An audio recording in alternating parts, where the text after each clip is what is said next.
കടമനിട്ടയിൽ SFI പ്രവർത്തകരുടെ മർദ്ദനമേറ്റ LLB വിദ്യാർത്ഥിനിക്കെതിരെ കേസെടുത്ത് ആറന്മുള പോലീസ്.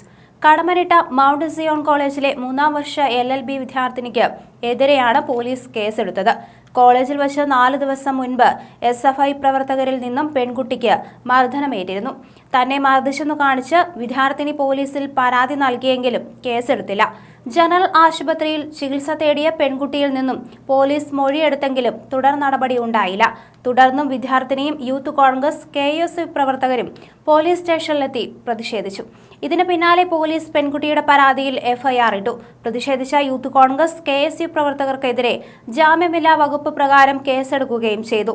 ഇതിന് പിന്നാലെയാണ് SFI പ്രവർത്തകയായ പെൺകുട്ടിയുടെ പരാതിയിൽ വിദ്യാർത്ഥിനിക്കെതിരെ പോലീസ് കേസെടുത്തത്.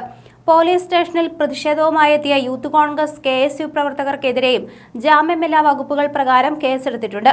പരാതി നൽകിയിട്ടും SFI പ്രവർത്തകർക്കെതിരെ കേസെടുക്കാൻ പോലീസ് തയ്യാറായില്ലെന്നാണ് വിദ്യാർത്ഥിനിയുടെ ആരോപണം. ഇതേ തുടർന്ന് പരാതിക്കാരിയായ വിദ്യാർത്ഥിനിയും യൂത്ത് കോൺഗ്രസ് KSU പ്രവർത്തകരും പോലീസ് സ്റ്റേഷനിലെത്തി പ്രതിഷേധിക്കുകയായിരുന്നു.